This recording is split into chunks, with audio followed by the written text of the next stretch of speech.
Hello everyone, welcome back to my YouTube channel Etha Classes. In today's session we will discuss about activity and activity coefficient. So activity और activity coefficient समझने के लिए हम पहले एक example लेते हैं. सपोज हमारे पास में ये एक कंटेनर है और इस कंटेनर के अंदर हमने जो सॉल्यूट ऐड किया हुआ है that is 0.001 molar small m. Now एक अनदर कंटेनर है, इसके अंदर हमने 2 मोलर सॉल्यूट है उसको ऐड किया है. मतलब हमने क्या किया है, इसमें सॉल्वेंट लिया है, जैसे वाटर लिया है, वाटर को लिया है 1 kg वाटर और उसके अंदर 0.001 मोल ऑफ सॉल्यूट ऐड किए हैं, तभी ये 0.001 मोलर हुआ. यहाँ पे भी सेम 2 मोलर का क्या मतलब है कि जो सॉल्वेंट लिया है that is 1 kg water. So solvent is 1 kg water और उसके अंदर हमने 2 मोल्स ऑफ सॉल्यूट लिए हैं. अब यहां से क्या होगा, अगर इसको हम इलेक्ट्रोड बना दें यहां से और इसको बाहर एक वायर से कनेक्ट कर दें, suppose this is positive electrode, this is negative electrode. यहाँ हमने एम्पियर एमीटर यूज किया है. सिमिलरली इसको भी यहाँ से इलेक्ट्रोड बना दे, एक पॉजिटिव इलेक्ट्रोड और एक नेगेटिव इलेक्ट्रोड और यहाँ पे करंट को मेजर करने के लिए एमीटर. सो इस तरह से हमारे पास ये सेटअप हो गया. ना यहाँ से हम क्या ऑब्जर्व करते हैं कि जैसे जैसे टाइम के साथ में, जैसे हमने क्या किया, यहाँ पे जो आयंस है, जो फर्स्ट केस है, फर्स्ट केस के अंदर जो आयंस है वो क्या है, बहुत कम आयन है, मतलब 0.001 मोलर आयन है. So this is one cation, this is anion, this is cation, this is anion. मतलब क्या है, यहाँ पे सॉल्वेंट बहुत ज्यादा है, सॉल्यूट बहुत कम है. तो इसकी वजह से जो सॉल्यूट के जो पार्टिकल्स हैं, जो आयंस हैं, मतलब जो कैटायंस हैं और जो एनायंस है, उनके बीच में फोर्स ऑफ अट्रैक्शन क्या होगा, फोर्स ऑफ अट्रैक्शन और फोर्स ऑफ रिपल्शन क्या होगा, ऑलमोस्ट नेग्लिजिबल होगा. मतलब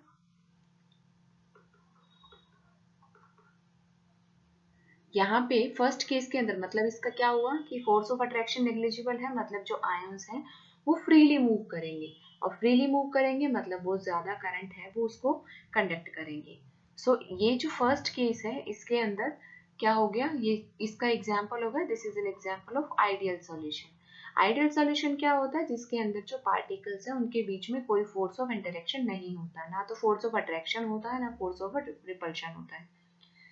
सो इस वजह से जो आयंस है वो फ्रीली मूव करेंगे तो वो क्या करेंगे, करंट के अंदर प्रॉपर अपना पूरा कंट्रीब्यूशन देंगे और इसका करंट क्या होगा, सपोज इसका करंट हो गया 0.01 एम्पियर. नाउ सेकेंड केस में हम क्या देखते हैं, 2 मोलर कॉन्सेंट्रेशन, मतलब 1 kg वाटर के अंदर 2 मोल्स ऑफ सॉल्यूट ऐड किए हुए हैं. तो ये सॉल्यूशन क्या है, दिस इज कॉन्सेंट्रेटेड सॉल्यूशन. ये कॉन्सेंट्रेटेड सॉल्यूशन है. यहाँ पे क्या होंगे, जो केटायन और एनायन है वो एक दूसरे के बहुत क्लोज होंगे. इस वजह से क्या होगा कि जो केटायन और एनायन की जो स्पीड होगी वो क्या होगी, एक दूसरे से ऑब्स्टेकल होगी. मतलब एक दूसरे की जो स्पीड होगी, एक केटायन है उसको जो एनायन है वो क्या करेगा, उसकी स्पीड को कम करेगा. यहाँ पे कॉन्सेंट्रेटेड सॉल्यूशन है, आयंस बहुत पास पास हैं, तो यहाँ पे इलेक्ट्रोस्टैटिक फोर्स ऑफ अट्रैक्शन होगा, इलेक्ट्रोस्टैटिक फोर्स ऑफ अट्रैक्शन होगा कैटायन और एनायंस के बीच में,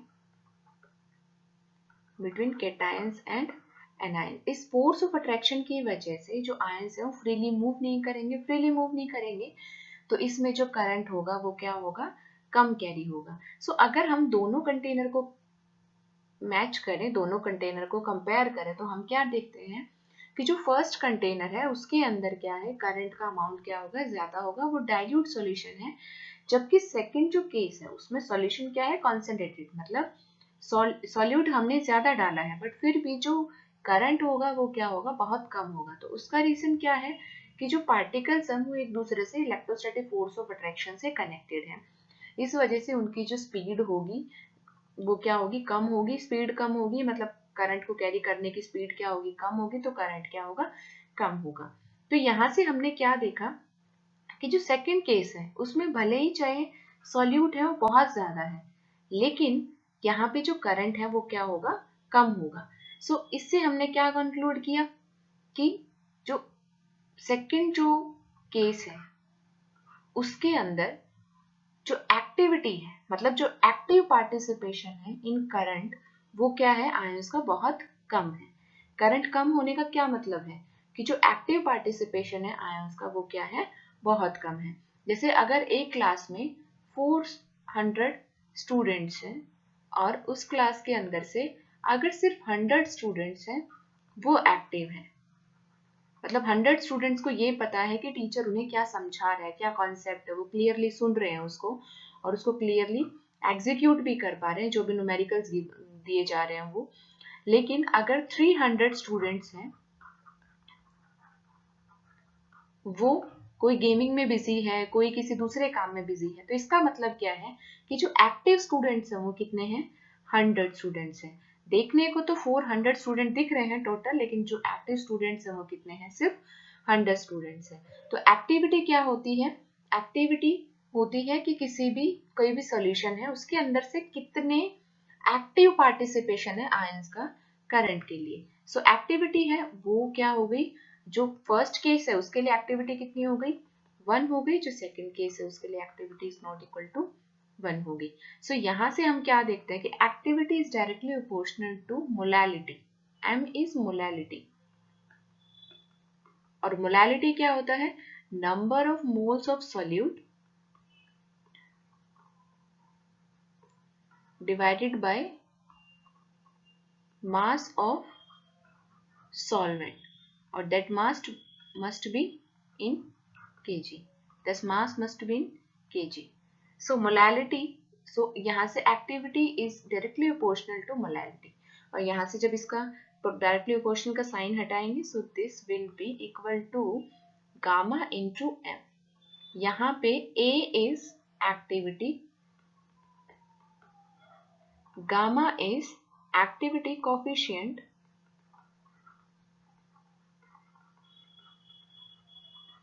and m is molality.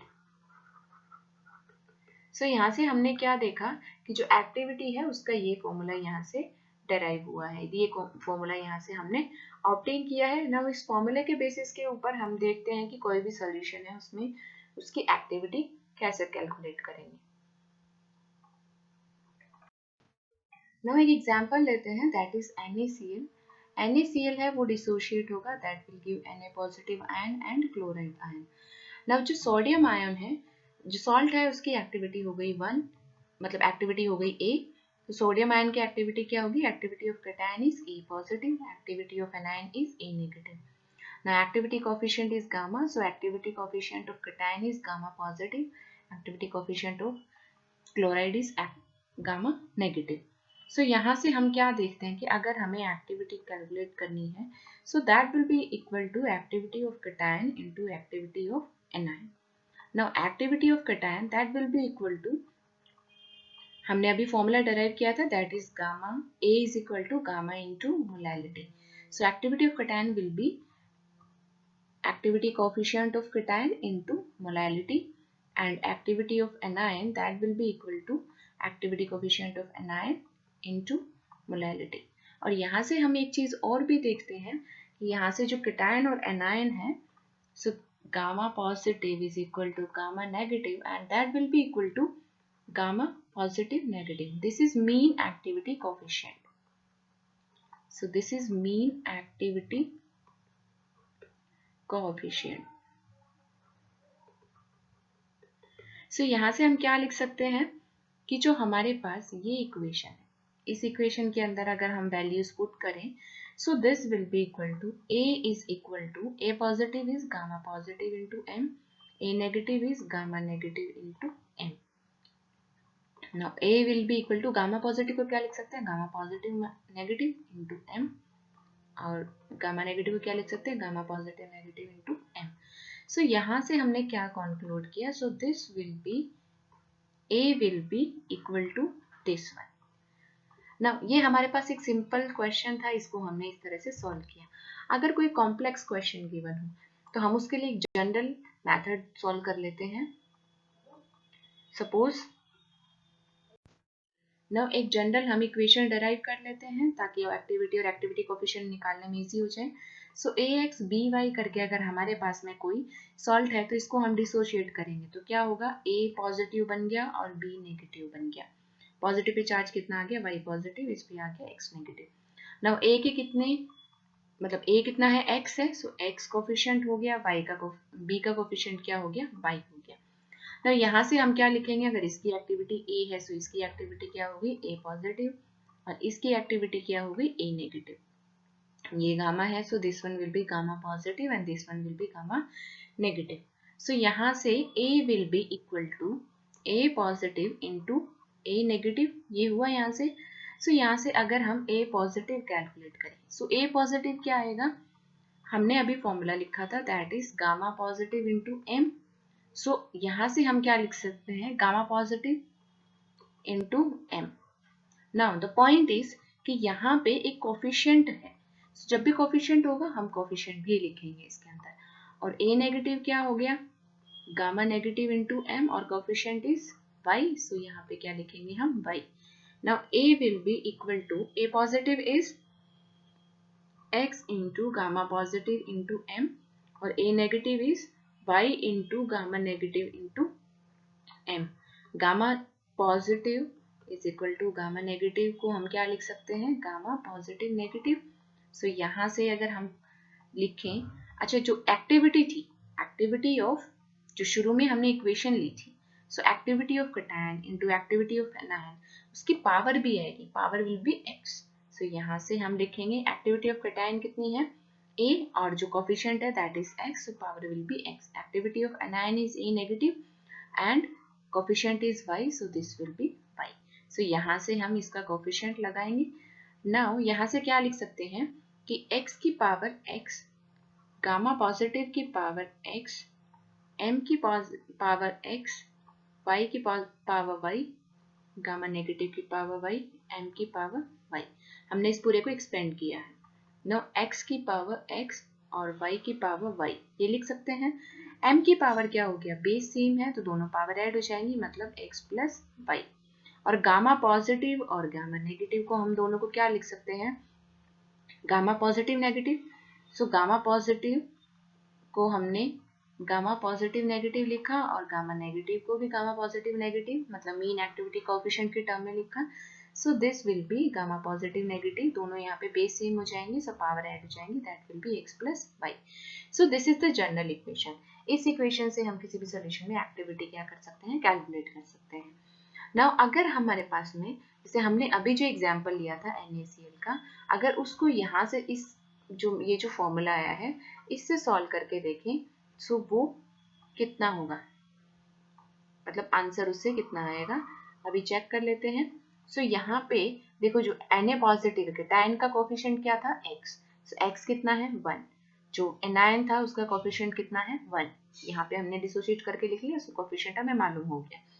Now activity is equal to x की पावर x, मतलब 1 की पावर x, y की पावर x, मतलब y 1 की पावर 1, m की पावर x प्लस y, सो x प्लस y कितना है 1 प्लस 1, गामा पॉजिटिव नेगेटिव कितना है 1 प्लस 1 पावर है, सो ये कितना आ गया m square into gamma positive negative का स्क्वायर, और जिसको हमने gamma positive negative into m पूरे का स्क्वायर ये लिखा था। तो इस तरह से ये जो जनरल फॉर्मूला है, इसके बेसिस के ऊपर हम कोई भी सॉल्यूशन है उसके अंदर एक्टिविटी क्या कर सकते हैं, कैलकुलेट कर सकते हैं।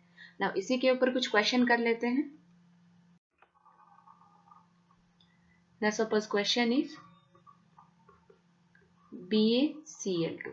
So BaCl2 डिसोसिएट करेगा, क्या बनेगा, Ba2 positive plus 2 chloride negative. Clear, so x will be 1, y will be 2. Now activity will be equal to क्या होगा, x की पावर x, y की पावर y m की power x plus Y, gamma positive negative की power x plus Y. This is the general equation. x is 1, so 1 की power 1, y is 2, so y 2 की power 2, m into x कितना है 1, y is 2, gamma positive negative, x is 1, y is 2. सो यहाँ से calculate करेंगे. सो ये कितना हो गया 4 into M cube gamma positive negative की power 3. So this will be the activity. Now ये क्वेश्चन है, इसको आपको सोल्व करना है. AlCl3 है, उसके अंदर हमें एक्टिविटी कैलकुलेट करनी है. सो इसको अभी आप सोल्व करो और कमेंट बॉक्स के अंदर इसका आंसर लिखो. इतने हम पहले दूसरा क्वेश्चन सोल्व करते हैं. So next question is BaSO4.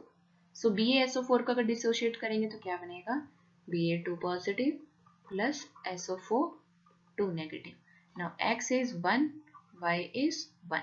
सो यहाँ से हम क्या लिखेंगे, activity that will be x की पावर x, y की पावर y इंटू m की power x plus y, that is 1 plus 1, और गामा पॉजिटिव नेगेटिव की पावर 1 प्लस 1. सो यहाँ से कितना हो गया 1 1. So this will be gamma positive negative square or m square. So this comes out to be gamma positive negative into m का whole square. So this will be the answer for BaSO4. Now जो AlCl3 है वो solve कर लिया होगा. So इसको check करते हैं. यहाँ से Al3 positive plus 3 chloride. Now x कितना है 1, y is 3. So A will be equal to 1 की पावर 1 इंटू y की पावर y इंटू m की पावर x प्लस y और गामा पॉजिटिव नेगेटिव की power x plus y. So ये कितना हो गया 27 m की पावर 4 गामा पॉजिटिव नेगेटिव की power 4. Clear. So this will be the answer. Now next example solve करो. That is Na2SO4. इसका हम एक्टिविटी बताओ. सो इसको सॉल्व करेंगे तो क्या करेंगे, ये डिसोशिएट करेगा, क्या बनेगा Na positive plus sulphate reaction को पहले बैलेंस करेंगे. नाउ यहाँ पे x कितना हो गया 2, y is equal to 1. So A will be equal to कितना हो गया, x की पावर x मतलब 2 की पावर 2, y की पावर y मतलब 1 की पावर 1. नाउ m की power x plus y that is 2 plus 1 और गामा की power x plus y that is 2 plus 1. So यहाँ से कितना हो गया 4 into M cube into gamma plus minus का cube. Clear. Now moving to the next question. Al2SO4 thrice. So अगर ये है क्वेश्चन, ये सॉल्यूशन में है. सो इसके लिए ये जो सॉल्यूट Al2SO4 थ्राइस, ये जो सॉल्ट है इसकी एक्टिविटी कितनी होगी. सो इसको हम डिसोशिएट करेंगे. So this will be equal to Al3 positive बना और सल्फेट बना. देन उसके बाद हम जो बैलेंस करेंगे, एल्यूमिनियम लेफ्ट हैंड साइड में 2 है, सो 2 से मल्टीप्लाई किया, सल्फेट कितना है 3, so this one. So x कितना हो गया 2, y कितना हो गया 3. So A will be equal to x is की पावर x, 2 की पावर 2, y की पावर y, 3 की पावर 3 इंटू m की power x plus y that is 2 plus 3, gamma positive negative की पावर 2 प्लस 3. सो ये कितना हो गया 4 इंटू 27 इंटू m की पावर 5 गामा पॉजिटिव नेगेटिव की power 5. This will be A. So A will B 108 m की power 5 gamma positive negative की power 5. So this will be the activity of this electrolyte. Now इस तरह से जो activity है उसका कॉन्सेप्ट पूरा क्लियर हो चुका है. एक्टिविटी के ऊपर हर कॉम्पिटिटिव एग्जाम्स में कोई ना कोई क्वेश्चन जरूर सेट होता है. नाउ एक इंपॉर्टेंट टॉपिक और है, दैट इज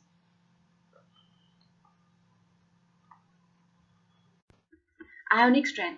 जो आयोनिक स्ट्रेंथ टॉपिक है ये भी competitive exams point of view से बहुत इंपॉर्टेंट टॉपिक है. सो जो आयोनिक स्ट्रेंथ है इसमें हमेशा CSIR गेट नेट में भी क्वेश्चन आया हुआ है और जो भी MSc एंट्रेंस एग्जाम है उसमें भी क्वेश्चन सेट हुआ है. Now ionic strength is equal to, इसको अगर हम I से रिप्रेजेंट करें, so this will be half of summation of MI into ZI square. Mi is the molarity और Zi is the charge on ion. So इसको हम एक example से समझ लेते हैं. सपोज हमारे पास एक क्वेश्चन है that is NaCl. So NaCl dissociates to give Na positive plus chloride negative. Now this is 0.1 molar. So इस सॉल्यूशन की हमें क्या करनी है, आयनिक स्ट्रेंथ कैलकुलेट करनी है. So अगर ये 0.1 मोलर है, so this one will be 0.1 molar, क्योंकि स्ट्रॉन्ग इलेक्ट्रोलाइट है, कंप्लीट डिसोसिएशन हुआ है, so this one will also be 0.1 molar. Now ionic strength will be equal to half of summation of Mi Zi square. Now charge of cation is 1. Sodium के ऊपर कितना charge है, +1. Charge on anion is equal to -1. Now अगर हम split करके लिखें for 1 और 2, so 1 plus this is for cation and this is for anion. Now half of cation Na positive की कॉन्सेंट्रेशन कितनी है, 0.1. चार्ज कितना है, +1 का स्क्वायर, प्लस एनायन की कॉन्सेंट्रेशन कितनी है, 0.1. चार्ज कितना है, चार्ज इज -1 का स्क्वायर. सो यहाँ से अगर हम कैलकुलेट करें तो ये कितना आ गया, दिस इज 0.1 प्लस 0.1, मतलब एनायन का जो चार्ज होगा उसको स्क्वायर ही आएगा. तो यहाँ पे क्या होगा, यहाँ पे पॉजिटिव ही आंसर आएगा. जैसे यहाँ पे अगर -1 का स्क्वायर करते हैं, सो -1 दिस विल बी +1. सो जो एनायन के अंदर जो चार्ज का स्क्वायर है वहां से भी पॉजिटिव आएगा. सो यहाँ से जब इसको कैलकुलेट करेंगे, so this comes out to be 0.1 molar. So this is the ionic strength. Now एक ये बहुत सिंपल एग्जांपल था, एक थोड़ा टफ सा एग्जांपल लेके देखते हैं और उसमें देखते हैं किस तरह से आयनिक स्ट्रेंथ की कैलकुलेशन होगी. नाउ क्वेश्चन इज कि अगर हमारे पास में Fe2SO4 थ्राइस ये गिवन है, दिस इज 0.1 मोलर, और अब इसकी आयनिक स्ट्रेंथ कैलकुलेट करनी है. सो यहाँ से इसको डिसोशिएट करेंगे तो क्या बनेगा, Fe3 पॉजिटिव और सल्फेट. ठीक है, Fe3 पॉजिटिव कितने हैं, 2, और सल्फेट कितना है, 3. ये क्लियर हुआ. नाउ अगर ये 0.1 है, so this one will B 0.1 into 2, यहाँ से 2 आयंस बने, सो दिस वन विल बी 0.2. ये कितना हो जाएगा, 0.1 into 3, क्योंकि यहाँ से 3 आयंस बने हैं, so this one will be 0.3. Now यहाँ से हम क्या कैलकुलेट कर सकते हैं, ionic strength, that will be equal to half of M1 Z1 square plus M2 Z2 square. This is for cation and this is for anion. Now half. cation के अंदर जो मोलैरिटी है वो कितनी है, 0.2. चार्ज ऑन cation कितना है, +3. सो +3 का square, this is the charge.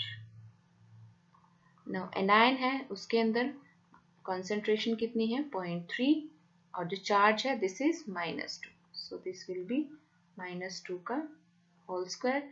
यहाँ से इसको कैलकुलेट करेंगे, 1/2, 0.2 into 9 plus 0.3 into 4. So this will be 1/2. This will be 1.8, 1.2. So this will be 3.0 divided by 2. That comes out to be 1.5 molar. So clear. इस तरह से हम इसको सॉल्व कर सकते हैं. एक एग्जाम्पल और सॉल्व करके देख लेते हैं ताकि कॉन्सेप्ट और क्लियर हो जाए. Now next question is कि अगर हमें सॉल्यूशन गिवन है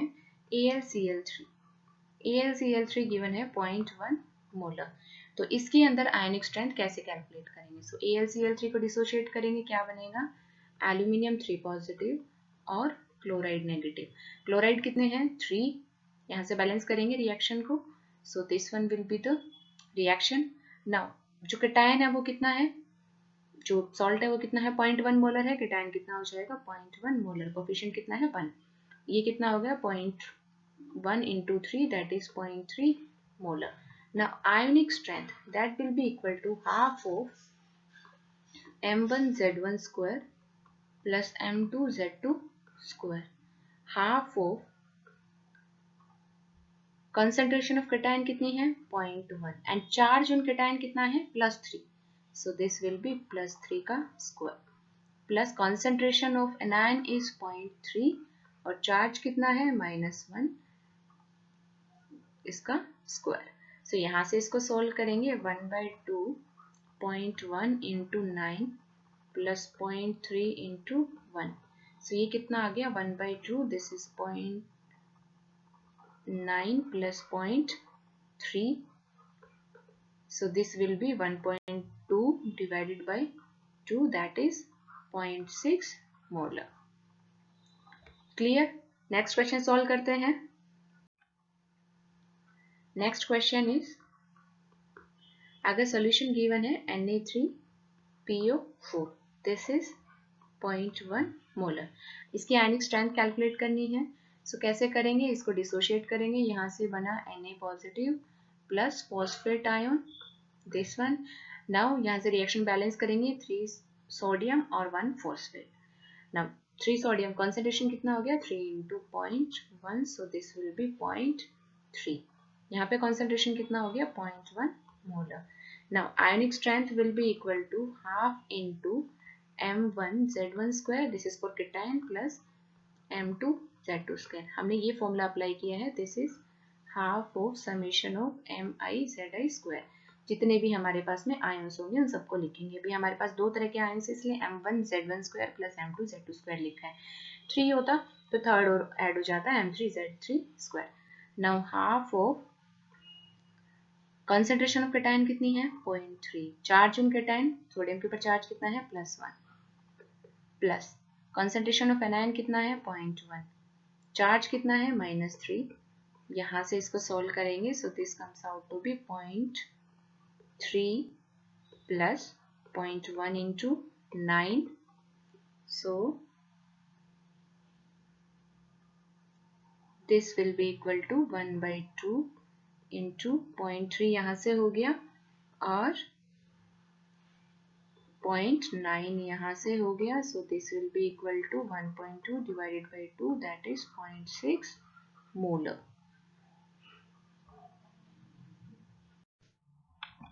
Now moving to the next example, that is अगर BaCl2 हमें गिवन है और that is 1 मोलर, अगर ये गिवन है तो इसकी आयनिक स्ट्रेंथ कितनी होगी। सो BaCl2 को डिसोशिएट करेंगे, क्या मिलेगा हमें यहाँ से barium 2 positive plus chloride. Now reaction को बैलेंस करेंगे, 2 क्लोरीन है लेफ्ट हैंड साइड में, सो 2 क्लोराइड हो गया यहाँ पे। नाउ कॉन्सेंट्रेशन, Ba2 पॉजिटिव की कॉन्सेंट्रेशन कितनी होगी 1 मोलर और क्लोराइड कितने हैं 2, सो 2 इंटू 1 मतलब 2 molar. Now ionic strength that will be equal to half of summation of mi/zi square। For cation anion हम क्या लिख सकते हैं, for cation m1z1 square, for anion m2z2 square। Now half of m1 is 1, that is the concentration of cation, और charge कितना है, charge is +2 का square. Now concentration of anion is 2 और चार्ज कितना है -1 का square. So this will be equal to half into 4 प्लस 2 into -1 का स्क्वायर कितना हो गया 1, so this will be 6/2, that is 3। So answer will be 3 molar. So इस तरह से आयोनिक स्ट्रेंथ और एक्टिविटी कोएफिशिएंट और एक्टिविटी के हम क्वेश्चन को इजीली सोल्व कर सकते हैं। ये टॉपिक बहुत इंपॉर्टेंट है competitive exams point of view से, सो इसके ज़्यादा से ज़्यादा क्वेश्चन प्रैक्टिस करके देखना।